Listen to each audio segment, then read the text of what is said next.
Ici, on est au service des ressources humaines. Nous sommes un service de 3 personnes. Je travaille avec 2 collègues, Carole Darcy et Anne-Marie Sorchet. On est dans un service ressources humaines classique, comme dans n'importe quelle entreprise. Ça veut dire qu'on gère les contrats des salariés, on les paye, on gère tout ça, le payroll, avec évidemment énormément de spécificités au monde du football. La particularité, c'est qu'on gère des joueurs qui viennent bien souvent de l'étranger.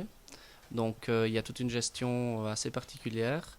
Par exemple, demander un permis de travail, ils doivent être logés, on doit leur trouver une adresse, on doit régulariser leur situation administrative ici en Belgique. Ils doivent avoir les documents d'identité nécessaires pour vivre ici en Belgique. Donc, toute une série de choses qui ont l'air tout à fait banales, mais qui sont très importantes pour l'intégration. Bien souvent, un joueur qui arrive de l'étranger ou même un jeune joueur peut demander une voiture ou un appartement, donc si c'est négocié dans son contrat. Nous, on s'occupe de trouver l'appartement, on s'occupe de le loger, de tous les détails au niveau du bail, etc.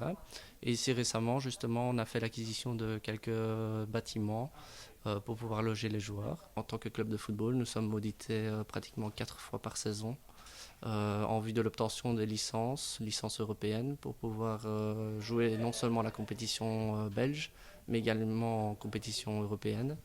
Donc notre service a pour tâche de répondre aux différentes exigences, aux différentes questions que nous pose la Pro League.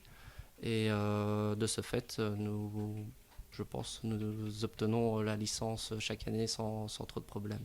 Par rapport à l'ancienne direction, on va dire que dans la grosse majorité, les tâches sont les mêmes.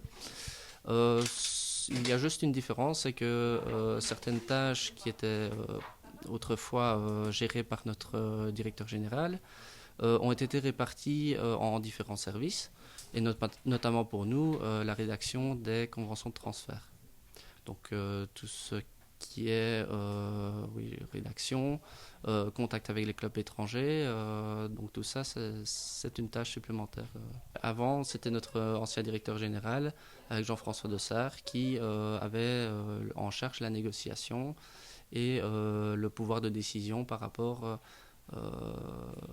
au transfert, au contrat des joueurs. Maintenant, c'est Roland Duchâtelet, avec toujours Jean-François Dessart.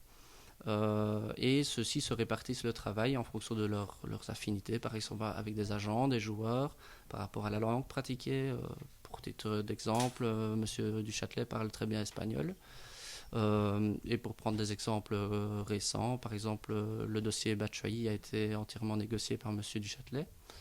Par exemple, pour le dossier ici récent Vainqueur, c'est Jean-François Dessart qui s'en est chargé. Notre service est avant tout un service administratif, c'est un soutien au management. Donc on n'est pas là pour prendre des décisions, on n'est pas là pour négocier les contrats.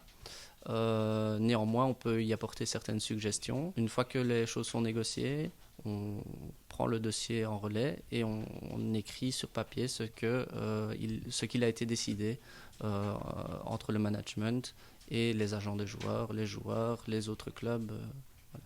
C'est certain que l'emploi du temps est toujours très très chargé. C'est pas facile tous les jours, ça c'est clair. Maintenant, on a l'avantage d'avoir un métier où on ne fait jamais la même chose tous les jours. Voilà, c'est parfois passionnant, parfois un peu plus fatigant, mais voilà.